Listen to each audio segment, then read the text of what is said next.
Welcome for another episode of Wave On. This is a special edition. We're on location for our paddleboard retreat in Big Bay, and we just really set up and opened up shop, but we're not all like set up completely because we're just taking it a little slower. And I have Jeremy with me. He's not always on all the episodes, so this is kind of the special edition.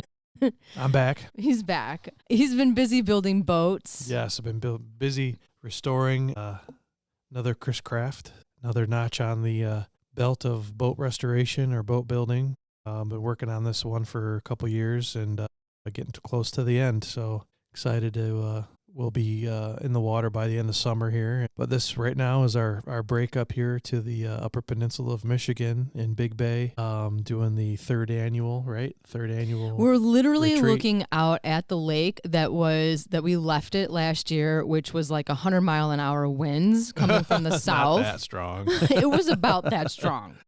Seemed like it. And we showed up yesterday like we just left it the same way because a storm was trying to pick up and come through the UP, and it wasn't as bad of winds, but I thought, is this a repeat from last year? Yeah. And now we're looking at a very calm lake, which serene. very nice. This is the way we want it. It's nice and calm and serene, and people are out on their boats. Yeah, people are just now getting out on the lake. This is Lake Independence here in Big Bay. It's a really pretty decent sized inland lake that's landlocked, separated from Lake Superior, the big lake, which is behind Itchigumi. us. Yeah, behind us, right, and in reference. But yeah, weather's starting to break, sun's starting to come out.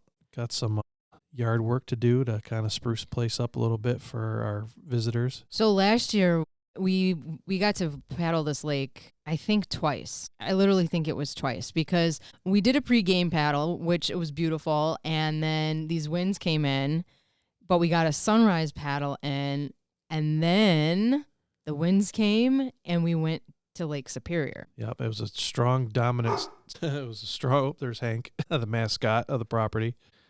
Yeah, the winds were prevailing from the south, and I swear they were a constant 25 miles an hour, and it just made things a little rough and unhappy here on Lake Independence. So we just loaded up the gear and basically went across the street over to Lake Superior. And because of the elevation, the bay technically was calm, and there's not many people that can say that they've been able to paddleboard a calm Lake Superior. So that's what happened last year, and hopefully, we could get out there. I'll do that a little bit, right? Well, yeah, I think now that because that was the highlight from last year, people might be expecting to do that. And as we know, with the game of paddleboarding or being on any water vessel, weather and wind, a lot of times it's more wind than it is weather because it can be bright and sunny. And if we have anywhere between 8 to 12-mile-an-hour winds, it's questionable. Right. There she blows. Yeah, Too much wind. I think what's funny from this year, which it happens every year, that people forget that when it's sunny and they're like, it's sunny at home, but there's this breeze, which might be a little heavier on the lake when you're open water. And then land itself is different on each body of water, whether it's being protected or not, like we just described with Lake Superior being protected. And Lake Superior is huge, so then it also depends on which part of Lake Superior are you talking about paddling, because we're not too far from Pictured Rocks, and we've kayaked that before, but on a paddleboard, yeah, that'd be kind of rough and risky because you never know, the big lake will wick up anytime unexpectedly, and you don't want to be caught in it. That's for sure. Yeah. So I guess, I don't know about you, but I think that what keeps me super interested with paddleboarding, first of all, not just being outside, but I guess because it is very flexible, it's fluid, and then the types of water always makes it a unique experience. Yeah, no, for sure. Sometimes you get the beauty behind the lake up here is the crystal clear water on Lake Superior. You could be floating on your paddleboard, and if it's calm enough or you've got really good polarized sunglasses, you can look down and see car or bus-sized boulders just down below, 100 feet, and you can still see it super clear. It's pretty cool to see all the cliffs and all the stuff going on below, fish and whatever. And, if we're lucky enough and the water currents be what they are, you could actually tolerate going for a swim in Lake Superior, which we did last year. Yeah, that's so the highlight from last year and the way I remember it is you're a guide. So you have all these people and they're excited and they want to go, and it's sunny, and of course, like I said, being protected from the wind that day, and we bring all the stuff down there, and I'm making sure we got all the things safety wise, between life jackets and leashes and even a walkie-talkie, and also just keeping an eye on everybody because they're different skill levels, or just who's stronger than who out there. And so you keep those things in mind. But I remember like getting ready to launch, and we got out there, and then seeing all those big sized boulders, and just like, wow, like how deep is that exactly?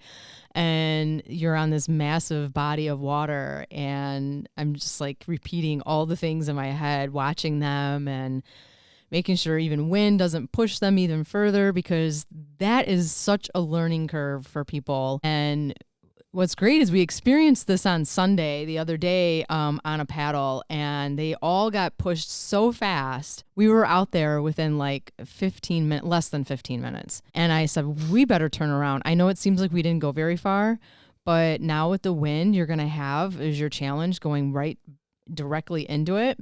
It may take us 40 minutes. It may take us 30 minutes, you just never know. So anyway, they did fine with that, just to sum up that story, and they had a lot of fun with it. But you just have to encourage them to constantly paddle. Just don't stop paddling to get through the wind. Don't take a break. You just got to get a nice rhythm, a nice paddle. I want to call it a paddle pace. And, just make sure and always watch the shore. This was a smaller lake. Yeah. By the way, this was a much smaller lake. You're actually making progress. You can reference what's going on the shore to make sure that you're actually. What my goal was for this year, talking about different seasons, I wanted them to get like sup practice. So this lake that I'm talking about, Orchard Lake, is a little bigger than Sylvan, and it's different scenery and again different topography. But we've gone there a couple times, and they like it because they get some experience because of doing these other like bigger trips. Like next month is Turnip Rock, and again we won't know what to expect probably that week of, just watching the weather. Right. You always, when you do trips like this, or you always want to have a few weather days. Don't over plan a retreat where you have one dedicated day to try to get this in, because it could be a complete storm, rain out, or bad wind. So you always want to at least give yourself a bubble of days to accomplish your goal on a retreat like this when you're paddling on the water. We did, when we did the pictured rocks and kayaks, we came up and, gave ourselves a few days of window to, pull it off. And luckily the day we dedicated to doing the paddle was the day. So it worked out, and we paddled all the way out it was literally 6 hours of paddling, and we were with a group, and we always encourage to go out as in a group, never by yourself, especially on larger bodies of water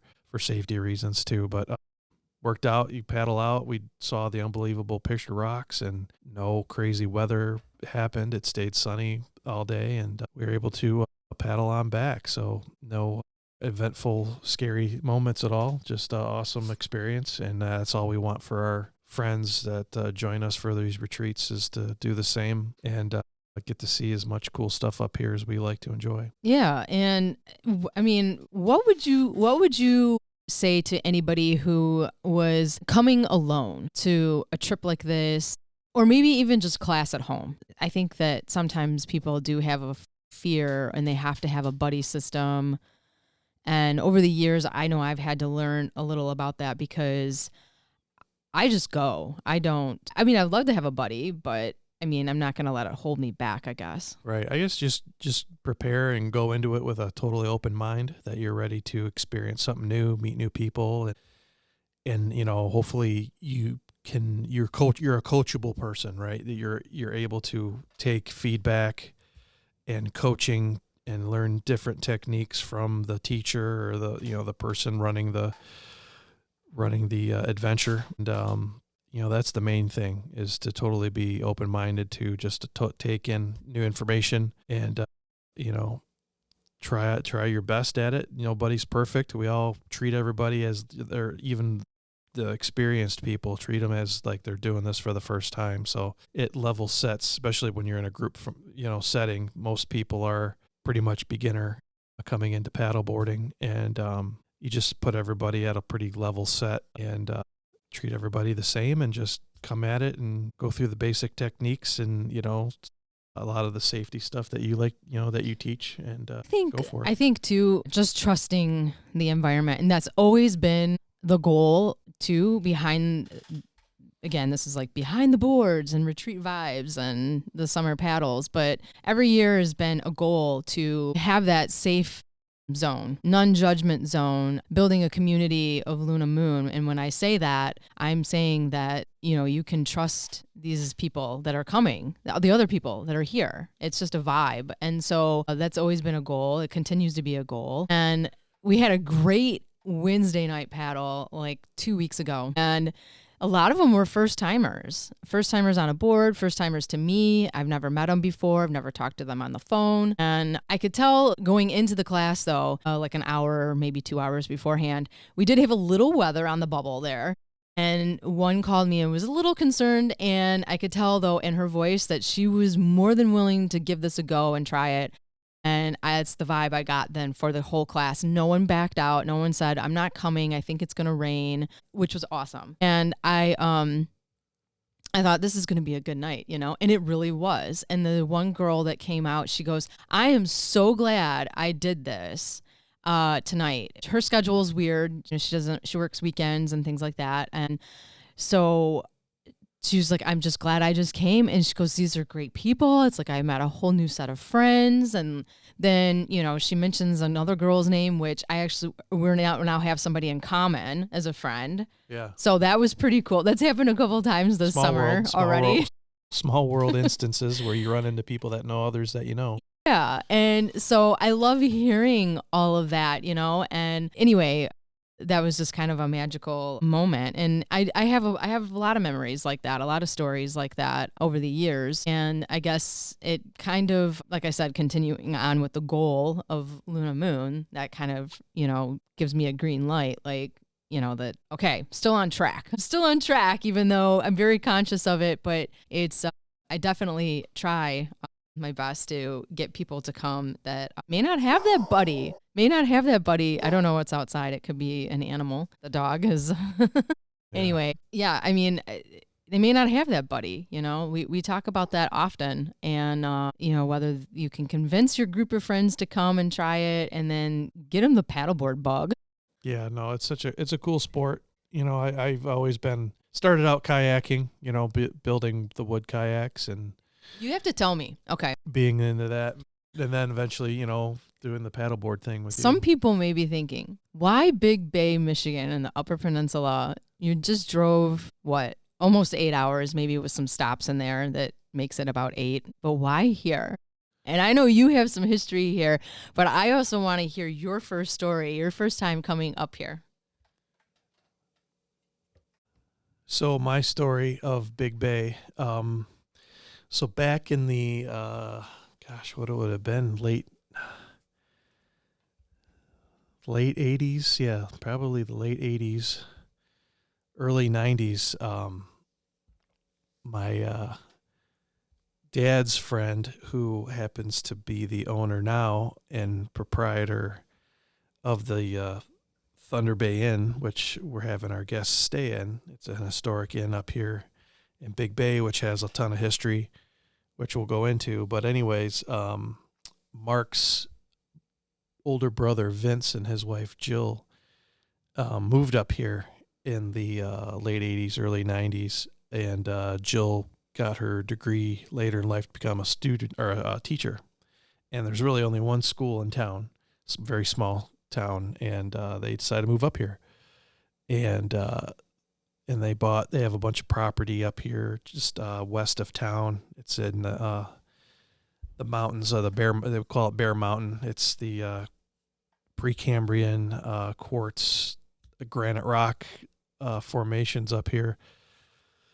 amongst the force of hardwood and stuff. Anyways, my dad, who's, obviously went to high school and I've known these folks for quite a while, we got an invite to come up here during a wintertime excursion and come visit. We basically made it a surprise to come up here to surprise Vince. And Vince at the time, he just worked the gate at the Huron Mountain Club just outside of town here, which is a pretty exclusive club of amazing property and hunting lodges and cabins that go way back, old money days of the teens and 20s. That's how historic this town is. I mean, like I said, I mentioned the history a little bit later, but we came up here and then we pulled in to the gatehouse and we walked in and surprised the hell out of them. So it was funny. Cool. Yeah. So we came up here and stayed and we ended up hiking up to the his rock up here, his mountain, and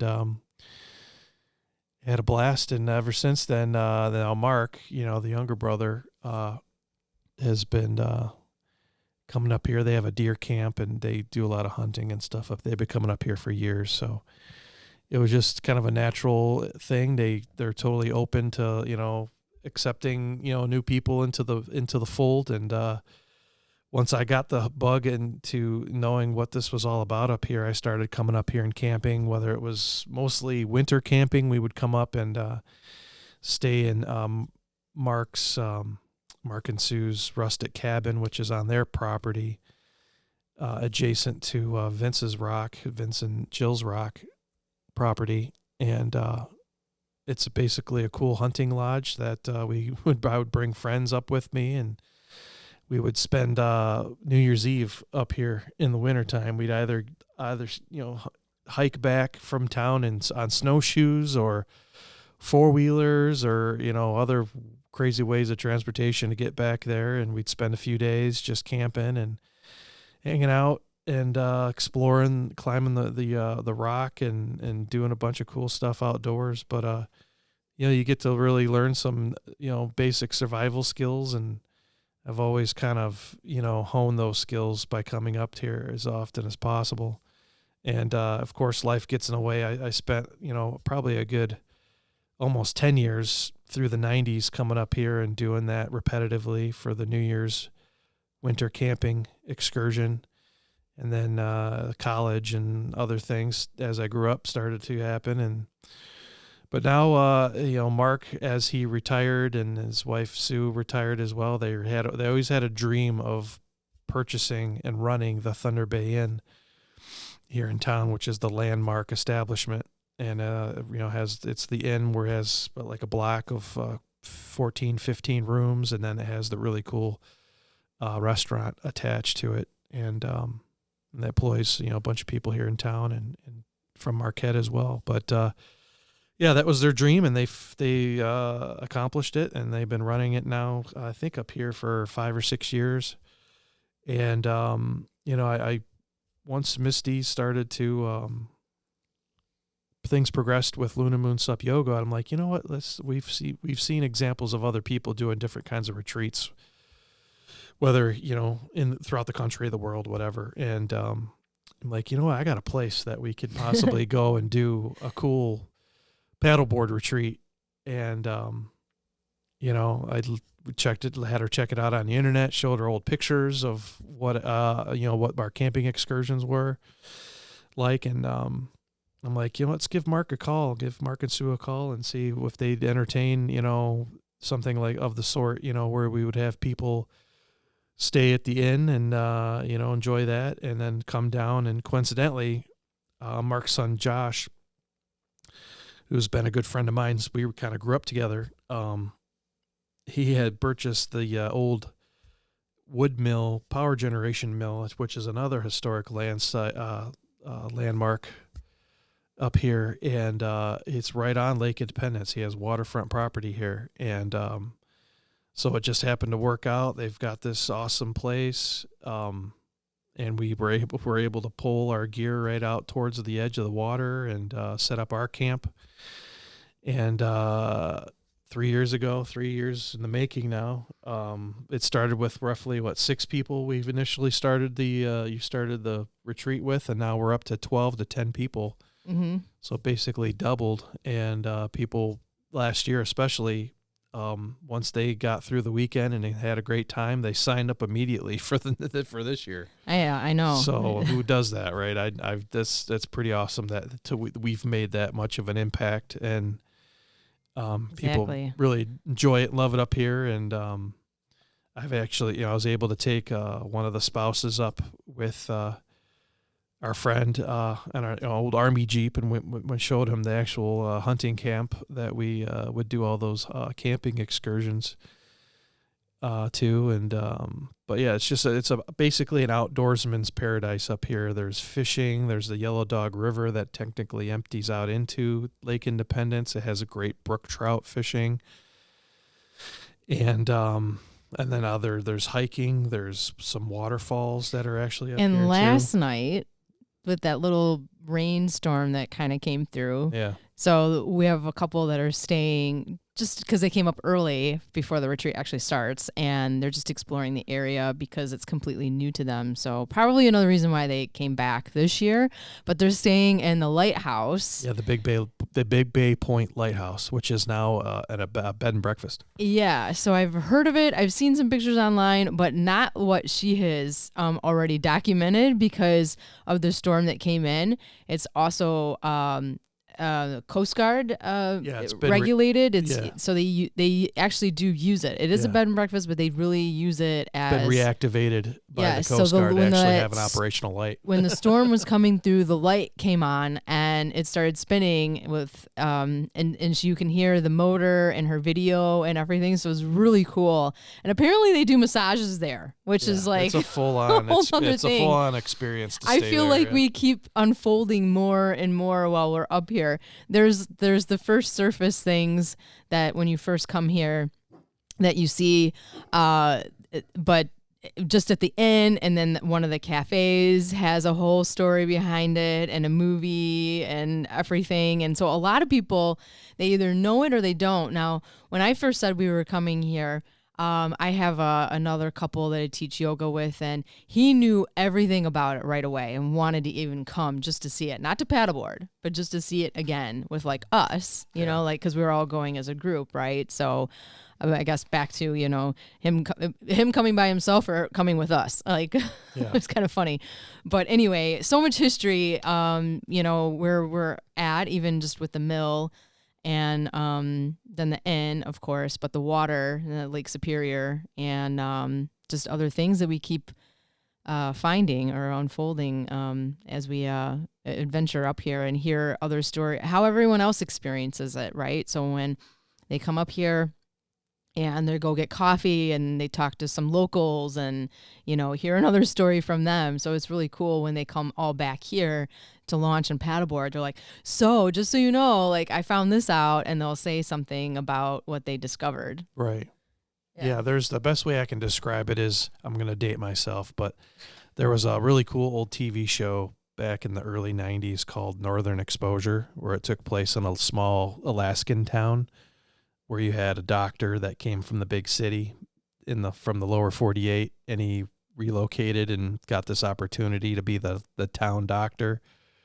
That was a pretty cool show. I remember watching that a lot. That is basically a Big Bay is a spitting image of that show. It totally reminds me of that. Because who came up here from Detroit? Yeah, exactly. Who? Henry Ford. Henry Ford, right. Yeah. So there's that, which, I don't know, then all of a sudden everything starts to unravel as far as like why he was here and who did he collaborate with. Collaborations. Talk about collaborations. Yeah. So there's a whole bunch of history up here, from the lumber industry, especially at the mill that we're staying at and recording this podcast from. This technically was built in the 1920s, and it was built by, AMF Corporation. And what they did was they harvested the hardwood from here, and they made the bowling lanes and bowling pins for bowling. For Brunswick, right? Brunswick. That's what I meant to say, not Yeah. AMF, for Brunswick. Brunswick bowling pins and bowling corporation, sporting goods corporate, or whatever, started up here, milling all the hardwoods from the forest into, like I said, the hard maple bowling lanes and the bowling pins for that sport of all things. So that's what established the kind of the town and this mill that we're staying at. And then eventually by the 1930s, they had sold out to Henry Ford, who took it over. And basically, I don't know if he technically continued the wood mill operations to make parts for the cars, the Woody cars, or because we were past the Model T at that point, and in the 30s, we were getting into the full body vehicles by then, and even the historic Woody style vehicles where you'd have the wood bodies on the outside of the vehicles and whatnot. But anyways, the main point is the wood mill at some point burned down, but the main building here that was stayed intact with the big giant smokestack tower here was the power generation facility. So it was basically steam. So all the wood technically that was milled here, there was no, Henry Ford believed in nothing unused goes to waste. So all the sawdust and all the scrap trimmings of the wood that was milled in the wood mill powered the steam boilers that would produce the steam for the energy generation. So it actually powered the whole town up here. And there's quite a whole history behind it. There's YouTube videos on it now, and a lot of history at the inn that Mark has on hand that he'd be kindly to share with folks who stay at the inn.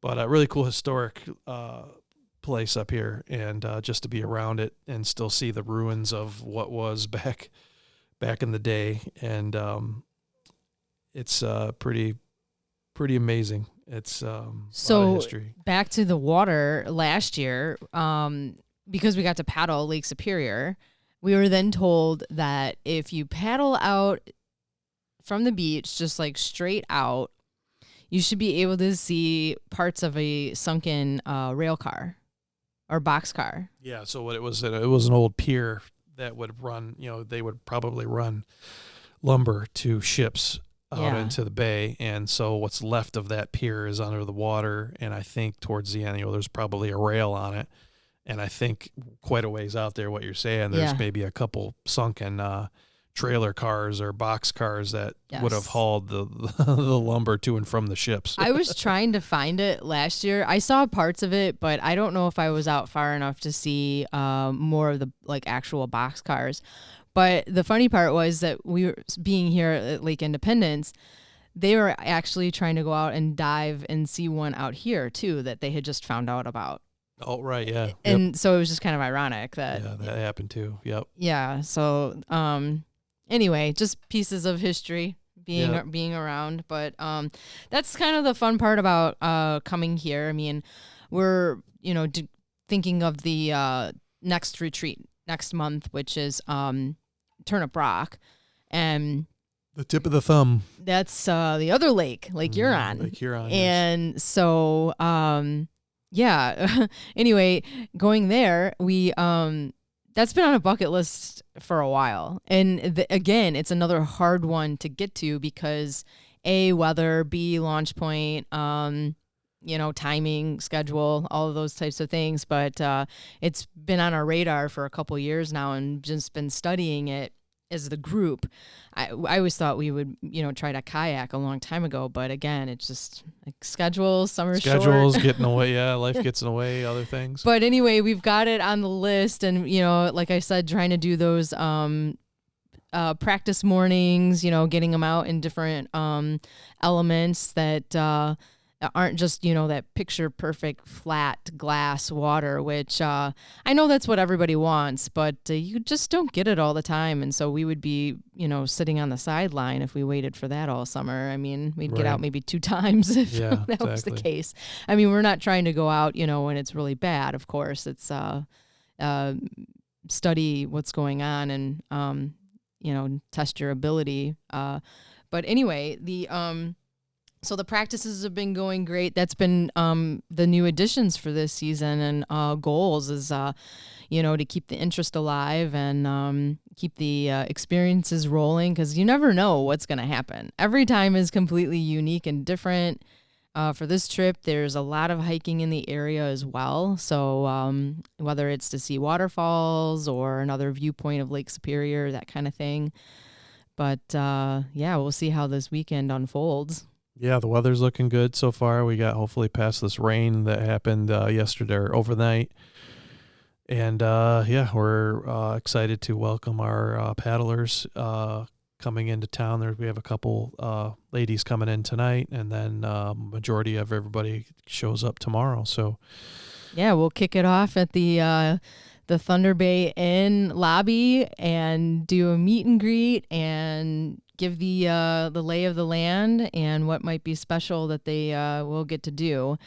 They kind of already have a general outline, but I kind of stopped doing the hour by hour outlines because weather and things shift and change. But guess what? I always have a plan B, C, maybe D in the back of my mind. You have to be fluid like water, as Bruce Lee says, right? Yes, this is very fluid, very flexible. To quote Bruce Lee.